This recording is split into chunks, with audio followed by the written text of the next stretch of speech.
할렐루야.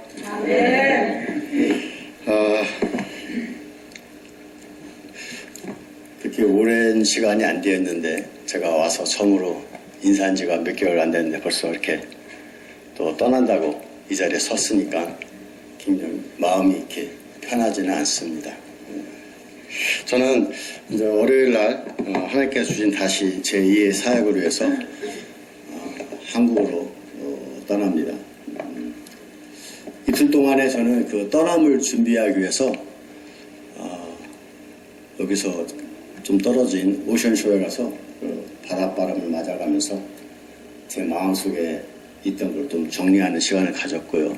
또 가게 된 동기는 예전에 알았던 지인인데 고기를 잡으려면 바닷가에 나와봐야 된다고 그런 얘기를 해서 이틀 동안에 이렇게 좀 열악한 환경이었지만 그 지인과 같이 시간을 가지면서 하나님께서 저한테 주신 그 사명을 다시 한번 묵상하는 시간을 가졌습니다.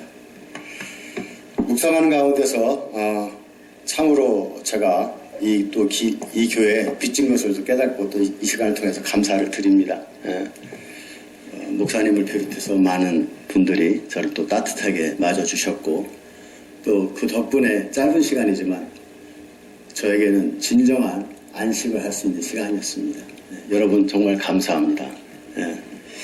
물론 저만 떠나고 제 아내는 남지만 아마 제 아내가 제 대신 여러분을 잘 섬길 거라고 생각합니다. 제 개인적인 얘기보다는 오늘 특별히 이 대림절 그 첫 주인데 우리 박 목사님께서 저에게 이 자리를 빌어서 말씀을 선포할 수 있게 해주신 것에 너무 감사를 드립니다. 너무나 중요한 시간이거든요. 목사님이 전하고 싶어하는 대림절 첫 번째 시간입니다. 정말 감사합니다, 목사님. 저에게는 남들과 좀 다른 사명이 있는 것 같아요. 특별히 중국에 대한 사명을 저한테 주셨기 때문에 5년 동안 중국에 있으면서 중국 청년들을 섬겼습니다. 그리고 그 후에 저는 제 사명이 다 했다고 생각해서 이제는 미국에 돌아와서 뭐 이렇게 나이는 많지 않지만 리타이어를 준비하고 그런 삶을 생각을 했습니다. 그런데 야끼마 와가쿠서 여러 가지 일을 겪으면서 하나님께 주시는 또 다른 사명을 깨닫기 시작했습니다. 그 사명을 깨달으니까 제 마음속에 불이 일어나기 시작하더라고요. 그래서 기도하는 가운데 또 이렇게 또 떠납니다. 제가 목사가 될 때 선배 목사들이 하던 그 목회자의 자세를 저한테 말씀해 주신 적이 있습니다. 첫 번째 목사는 언제든지 떠날 준비를 해야 된다. 두 번째 목사는 언제든지 죽을 준비를 해야 된다. 세 번째 목사는 언제든지 말씀을 선포할 준비를 해야 된다고 저한테 말씀해 주셨습니다. 너무나 좋은 목사들의 어떤 자세 같습니다. 그래서 저도 그 말씀에 힘입어서 또 이렇게 떠납니다. 그리고 또 이렇게 말씀을 오늘 충분히 준비를 하지 못했지만 하나님께서 제가 오늘 이 말씀을 준비하는데 주시는 그런 여러 가지 생각들을 여러분과 나누기를 원합니다. 이 대림절은 아까 목사님께서 말씀하시듯이 라틴어로는 오벤튜스라고 합니다. 그러니까 오심, 예수님의 오심을 다시 생각하며 기다리는 것입니다. 성탄전 4주 전부터 시작하는데요. 특별히 또 이 대림절은 교회력을 보면 첫 달입니다. 첫 번째로 시작하는 것입니다. 여러분, 우리는 첫 해가 시작할 때 덕담으로 많이 시작하죠. 여러분과 1월 1일 날 그 덕담을 나누지 못하고 떠나는 것이 좀 아쉽습니다. 근데 우리가 보통 세상에서 덕담을 나눌 때는 건강에 대한 덕담도 나누고요. 또 사업이라든지 직장이라든지 또 물질적인 어떤 축복을 덕담을 나눕니다. 또 지난해 하지 못했던, 이루지 못했던 것들을 성취하라고 덕담을 나누죠. 근데 기독교에서는요, 대림절에서 시작은 그런 덕담보다는 기다림으로 우리를 시작하라고 말씀하십니다. 물론 덕담은 중요합니다. 우리에게 건강은 무지 중요합니다. 우리가 육신을 가지고 사는 한 건강은 축복입니다. 또한 우리가 의식주를 해결하고 살아가는 이 세상에서 물질의 풍요함은 축복입니다. 또한 우리가 이 세상에서 많은 사람과 관계를 맺어가면서 살아갈 때 우리가 정말 덕망이 있는 지위를 갖는 것은 축복입니다. 그러나 그 중에서 기독교인이 그들과 달라야 되는 한 가지가 있습니다. 그 모든 것을 갖고 있더라도 우리에게 정말 구주 예수가 없다 하면 그 덕담은 허망한 것이라고 저는 생각합니다. 마치 그것은요, 우리가 흔히 얘기하는 안고 없는 찐빵입니다. 오아시스 없는 그 사막과 같다는 것입니다. 우리 지금 이 세상은요, 기다림을 잊어버린 시대입니다. 조금 더 빨리, 더 크게, 더 높이. 그래서 우리는 조급한 마음으로 달려가고 있는 이 시대입니다. 저는 오늘 이 본문을 선택한 것은 시므온이라는 사람이 얼마큼 기다림에서 성공을 한 사람인가를 통해서 우리와 같은 사람으로서 우리도 그와 같이 마지막에 기다림을 성공할 수 있는 자가 되기를 원하는 마음으로 이 말씀을 선택했습니다. 여러분이 생각하는 시므온은요, 우리가 읽었던 성경에서 그냥 10절에 불과합니다. 그렇지만 이분은 엄청난 분이라는 것을 제가 묵상하는 데서 깨달았습니다. 우리의 믿음의 조상인 아브라함을 생각해 보십시오. 그는 기다림을 통해서 이삭을 얻었지만 기다리는 가운데 중간에 실패한 자였습니다. 그렇지만 하나님께서는 아브라함을 그때마다 용기를 주었습니다.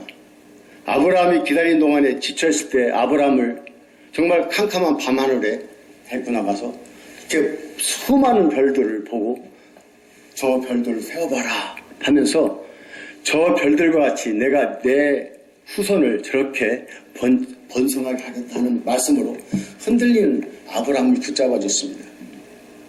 그러나 시므온에게는 그런 것이 없습니다. 놀랍지 않습니까? 기다리는 것은 결코 쉬운 일이 아닙니다. 우리가 이 세상에 태어나 우리 여러분 한 사람 한 사람은요, 기다림을 통해서 탄생한 사람입니다. 엄마 뱃속에서 9개월 반이라는 시간을 통해서 그걸 통과해서 우리가 지금 존재하는 것입니다. 그럼에도 불구하고 우리는 기다림에 그렇게 익숙하지 못하고 기다림에 성공하지 못합니다. 대표적으로 여러분이 잘 아는 사울왕을 보십시오. 그는 사무엘 선지자를 통해서 기름 부은 자였습니다. 그렇지만 그는 기다림에 실패함으로써 순종하지 못함으로써 그의 그 왕권이 대대에 전해지지 못하고 다윗에 의해서 또 무너진 하나의 대표적인 왕이었습니다. 여러분은 얼마나 잘 기다리고 있습니까? 저는요, 내가 참 기다리지 못한다는 것을 쇼핑을 갔을 때 많이 느낍니다. 특히 코스코 같은 데라든지 얼마 전에 가보면 내가 참 조급한 사람이라는 걸 깨닫습니다. 혹시 여기에 저 같은 사람이 있을 겁니다. 그래도 내가 목사고 잘 기다려야 된다고 설교도 하고 그러는데 코스코 가서 물건을 사갖고 보면 항상 저는요, 어디가 빨리 갈까 생각합니다. 그리고 그 쇼핑카를 보고서 여기 살펴봅니다. 그런 순간에 또 내 자신에 대한 어떠한 그런 모습을 발견하게 됩니다. 그럼에도 불구하고 저같이 부족한 자를 하나님께서 사용하신다는 게 너무 감사를 드립니다. 어떻게 하면 오늘 시므온 같은 기다림에 성공할 수 있었을까요? 여러분, 아브라함처럼 하나님은 시므온을 돌봤다는 성경 구절이 없습니다. 요셉처럼, 엘리야처럼 어떤 그런 게 없어요. 어떻게 보면요, 그 시므온이 기다림의 대가라고 저는 얘기하는 것은요, 시므온의 시대를 한번 여러분 잘 생각해 봅시다. 시므온은요, 최고의 암흑 시기에 살았습니다. 말라기에서 예수님 오시기까지는 400년이라는 암흑 시대가 있었습니다. 그때는 어떠한 선지자도 없었습니다. 어떤 이스라엘을 위해서 위로한 자도 없었습니다. 그런데 시몬은 이겨냈다는 것입니다. 그 시간. 또 그 시대는요, 로마가 모든 세상을 지배하던 시대였습니다. 식민지 시대였습니다. 어떻게 보면 로마는요, 자기들이 스스로가 하나님이라고 치부하는 황제를 두고 있었습니다. 그런 시대에서 시므온은 끝끝내 믿음을 지켰다는 것입니다. 오늘 저는 시므온을 생각하면서 한 화가의 그림을 생각해 보았습니다. 제가 좋아하는 화가가 있습니다. 렘브란트라는 화가가 있습니다. 네덜란드 사람인데요. 저는 그 그림을 보면서 성경을 읽으면 항상 그 화가가 혹시 그리지 않았나 그걸 항상 찾아봅니다. 제가 이 말을 준비하면서 또 렘브란트를 이렇게 쳐봤더니 역시 그 렘브란트는요, 시므온에 대해서 그림을 두 편을 남겼더라고요. 렘브란트의 그 그림의 특징은요, 빛의 화가랄 정도로 그가 원하는 그 주제에 대해서 정말 한국 같은 색깔을 쫙 입혀갖고서 그 그림을 돋보이게 합니다. 그리고 나머지는 어둡게 처리를 해갖고서 굉장히 입체감을 냅니다.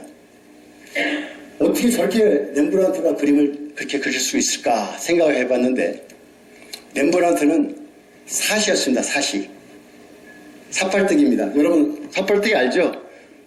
저 예전에 삿발뜨기 노릇할 적에 손을 이렇게 갖고 이렇게 보면 삿발뜨기가 되는 것 같고 친구들과 장난한 적이 있습니다. 여러분 손을 한번 이렇게 대고 쳐다보십시오. 그러면 마치 어떠한 모습이 보이냐면 입체 영화 3D를 보러 갈 적에 안경을 안 쓴 그런 것처럼 굉장히 뭐랄까 확실하지 않습니다. 그렇지만 뭔가 물체는 크게 보이는 입체감이 있습니다. 렘브란트는 그 사실을 통해서 어떤 자기가 보이는 어떤 사물을 입체감을 평면지에 입체감 있게 그려냈다는 놀라운 화가입니다. 그 렘브란트가 시몬을 두 번 그렸는데요. 첫 번째 그림에서는 예수 아기의 성결 예식이라는 정결 예식의 그림을 그렸습니다. 죄송합니다. 그때는 시몬에 초점을 맞추지 않고 아기 예수에다가 초점을 맞췄습니다. 그때가 렘브란트는 25살 정도 해갖고서 어떤 시몬에 초점을 맞출 수가 없었습니다. 근데 렘브란트의 마지막 작품은요, 시몬의 노래라는 그림을 그린 것이 렘브란트의 마지막 작품입니다. 렘브란트의 특징이 있어요. 모든 성화를 그릴 때요, 그 성화에다가 자기 얼굴을 살짝 그려놓습니다. 한번 보세요. 굉장히 재밌습니다. 돌 던지는 어떤 성화에 보면요, 그 가운데 자기를 그려놔갖고서 좀 더 자기가 거기서 마치 본 것처럼 그 그림을 그린다는 것입니다. 근데 시몬을 그릴 때는 자기 얼굴이 어디 숨어 있지 않고요, 시몬 그 자체가 그 사람의 얼굴처럼 표시되고 있다는 것입니다. 눈도 이제 늙어갖고서 지쳐있는 그 모습입니다. 그러나 예수님을 손으로 안고서 기도하는 그런 노래의 표정을 그림에 담았습니다. 세상 사람들은요, 젊었을 때는 기다림에 대해서 그렇게 중요하다고 생각하지 않습니다. 여기에 저보다 많이 연배가 높으신 분들 있지 않습니까? 우리가 나이를 먹을수록 기다림이 얼마큼 중요한 걸 깨달아가요. 참 희한하지 않습니까? 저도 그렇게 느낍니다. 예전에는 모든 걸 서둘러야 했는데 이제는 제 마음속으로 빠져가는 것이 기다려야 된다. 기다려야 된다. 그 마음을 합니다. 우리 믿는 사람은요, 눈앞에 어떤 것을 성취하게 달려가기보다는 먼저 하나님의 말씀을 통해서 기다리는 것이 굉장히 중요합니다. 아마 이 중에서 그걸 제일 못하는 자가 저였을 것입니다. 저희 어머님이 그랬어요. 야, 서두르지 마라. 제발 좀 기다려라. 근데 저는 서두른 것 같지가 않아요. 생각했는데 주위 사람들은 저한테 서두른다고 생각하더라고요. 어떻게 보면 약기마에 온 것도요, 기다리지 못하고 온 것 같아요. 네, 저는 그랬습니다.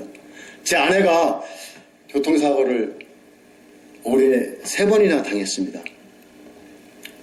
크게 2번 나가고 하나는 경비를 하는데, 그걸 갖고 제가 기도하는 가운데서 왜 이런 일이 일어날까? 또 목사님도 저한테 그러더라고요. 왜 그런 일이 일어날까요? 저도 똑같은 생각을 가졌어요. 나중에 제가 깨달았습니다. 왜 그런 일이 있을까?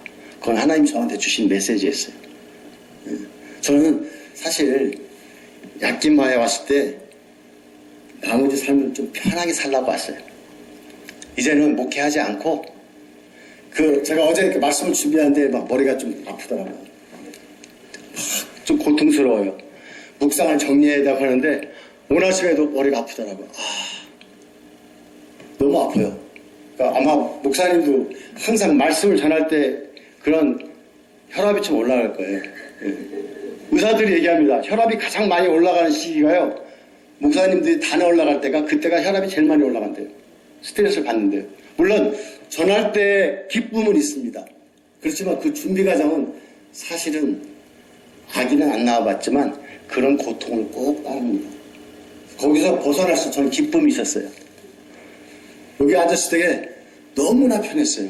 박 목사님이 해주신 좋은 설교를 들으면서 너무나 편하구나 그런 생각을 가졌어요. 근데 한 달, 두 달 지나면서 그게 아니었어요. 너는 도대체 무엇을 하고 있느냐 하는 음성을 듣기 시작했습니다. 기다리지 못하고 약기마여 온 것은 사실이지만 하나님께서는요, 기다리지 못하고 실패한 사람을 다시 회복시켜서 하나님의 종으로 만든 것이 얼마나 많습니까? 모세가 그랬습니다. 또 아브라함도 기다리다가 실패해서 있었지만 다시 15년을 기다림으로써 이삭을 받았습니다. 사랑하는 성도 여러분, 저는 오늘 시므온이 어떻게 해서 기다림에서 성공했는지를 성경을 보고 찾아보았습니다. 첫 번째, 오늘 25절에는요, 이렇게 써 있습니다. 이 사람은 위롭고 경건하여 이스라엘 위로를 기다린 자라. 성령이 그 위에 계시니라. 말씀하십니다. 이게 해답입니다. 우리가 이제 다시 오실 예수님, 마라나타, 아멘, 주 예수여, 어서 오소서 하는 그 고백을 회복하고 기다림에 성공하기 위해서는 오늘 시므온이 이 사람과 같이 우리도 그 길을 가야 할 때 우리는 성공할 수 있다고 생각합니다. 첫 번째, 위로운 사람이라고 얘기했습니다. 저는 이 교회 와서 우리 박 목사님이 성경 하나하나를 자세하게 풀어주는 걸 참 저는 기쁘게 듣고 있습니다. 여러분들은 복된 사람입니다. 어디 가서 그런 설교 못 듣습니다. 예. 깊이 있고 아마 여러분들이 들을 때마다 어떻게 저런 말씀을 준비하실까 하는, 정말 제가 존경합니다. 위로에 대해서도 굉장히 많은 말씀을 하셨어요. 그죠? 또 우리가 수요일날 보면 산상수훈에 대해서도 계속 되풀이 돼서 듣고 있습니다. 여러분, 위로움이 무엇입니까? 저도 잘 몰라요. 너무 많은 말을 듣다 보면 막 해요. 근데 목사님은 한 단어로 얘기를 해주시더라고요. 믿음은 무엇이냐, 뭐하냐 하는데 저는 다시 한번 제 생각을 해봤습니다. 위로움은요, 믿음으로 살아가는 삶입니다. 성경의 의인은 믿음으로 살리라 하지 않습니까? 위로움은 자기 의를 나타내고 사는 게 아니라 성경에 하신 말씀을 가지고 믿음을 갖고 살았다는 것입니다. 오늘 시므온은요, 그 믿음으로 살았다는 것입니다. 시므온은 성령이 임했을 때 네가 그리스도를 보기 전에는 죽지 아니라는 그 믿음을 가지고 살아왔다는 것입니다. 우리 또한 다시 오실 예수님을 마음에 새기면서 그 믿음으로 살 때 우리는 의인이라 칭함을 받을 수 있다고 생각합니다. 두 번째, 이 시므온은요, 경건한 삶이라고 했습니다. 경건한 삶. 성경에 보면요, 경건의 모양을 쓰나 경건의 능력이 없다고 얘기합니다. 우리 그리스도는요, 세상 사람이 볼 때 굉장히 경건한 모습 같아요. 교회 갈 때 넥타이 메고, 요새는 성경책도 안 들더라고요. 옛날 성경책 딱 들고, 뭔가 사람들이 볼 때 어떤 종교적인 의식을 통해서 굉장히 경건하게 보입니다. 그러나 성경은 그걸 경건이라고 얘기하지 않습니다. 경건은요, 올바른 하나님의 두려움입니다. 우리가 하나님의 말씀을 들어도요, 저 문을 나가자마자 하나님을 두려워하는, 경외하는 마음이 없으면 그건 경건한 삶이 아닙니다. 아무리 모든 예배에 참석하고 종교적인 행식을 다 하더라도 그 사람 가운데서 하나님을 두려워하지 않는다고 하면 그 사람은 경건한 삶이 아닙니다. 저는 오늘 사울왕을 대표 얘기했는데 사울왕은요 경건한 사람이 아니었어요. 그가 하나님의 말씀을 순종하지 않고 실패했을 때 그는 사무엘에게 그 바지를 자꾸 찢으면서 하나님을 두려워하기보다는 사람을 두려워했다는 것입니다. 혹시 우리가 사람을 바라보면서 신앙생활을 할 때는 없었습니까? 교회를 나가야 되는데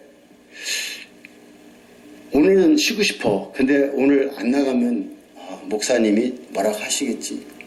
내 믿음이 좀 남들이 볼 때 좋지 않게 보이겠지. 혹시 그런 마음으로 왔던 분은 하나님을 두려워하는 삶이 아닙니다. 저는 예수를 믿지 않는 가정에서 태어나고 예수를 믿은 사람입니다. 저는 생일 때 절에 가서 밥을 먹고 불공을 드리고 학교 갔던 그런 불신자였습니다. 근데 예수를 믿고 나서부터는 주일날을 기대하면서 항상 흥분해 있었습니다. 주일날 가기 전에 옷을 다려놓고요. 헌금을 다려놓고요. 기름을 채워놓고요. 야, 내일 하나님을 만나러 가는데 그 기쁨에 정말 어떻게 할 줄을 몰랐습니다. 제 자신도 옛날에 그런 것이 없어요. 목사가 되고서부터 더 없는 것 같아요. 왜? 말씀 준비를 하고 바빠갖고서 어떠한 하나님을 만나는 것보다도 어떻게 하면 하나님을 만나게 해줄까 하는 그 포커스를 맞추다 보니까 그런 막 떨림이 없어진 제 자신을 발견했습니다. 저는 이 대림절을 통해서 여러분이 예수님을 만나고자 하는 그 기다림에 그 부풀어오르는 그런 마음을 가지고 예배가 회복됐으면 좋겠습니다. 세 번째, 시므온은요 위로하는 자라겠습니다. 위로를 바라는 자라겠습니다. 오늘 성경에 보면 이스라엘의 위로를 기다린다고 얘기했습니다. 자기의 위로가 아닙니다. 이스라엘 그 당시 이스라엘은요 식민지 아래에서 너무나 고통스러운 하루하루를 지냈던 시대입니다. 저는 오늘 위로함을 바라는 그런 마음을 갖고 국가를 위해서 민족을 위해서 또 이웃을 위해서 기도하는 여러분이 되기를 소원합니다. 위로를 주기 위한 그리고 위로를 받지 못하는 사람들을 위해서 여러분들이 기도할 때 놀라운 성령의 역사가 있고 여러분 기다림에 대한 성공한 자가 될 거라고 생각합니다. 이 모든 것을 우리는 하나하나 하기가 사실은 굉장히 어렵습니다. 특히 저 같은 자는요 더 못해요. 성격이 급한 저는요 더 못합니다. 그러나 할 수 있는 방법은 딱 하나입니다. 여러분 다른 건 다 잊어먹어도 한 가지는 잊어먹지 마십시오. 그게 무엇이냐면 성령의 충만함을 받으면 됩니다. 아무리 제가 배우지 못하고 경험이 없고 믿음 생활 잘 못하고 한다더라도 날마다 성령의 충만을 받기 위해서 말씀을 보고 묵상하고 기도한다면요 우리는 기다림에 대해서 성공할 수 있다는 것입니다. 마태복음 25장에 보면 예수님께서 10처녀의 비유를 둡니다. 5처녀는 미련한 자라 같고 5처녀는 슬기로운 자라고 하겠습니다. 그 차이점이 무엇입니까? 미련한 5처녀는 그냥 거기에 보면 득을 가지되 기름을 가지지 않았다고 했습니다. 그들은요 기름을 가지고 있었어요.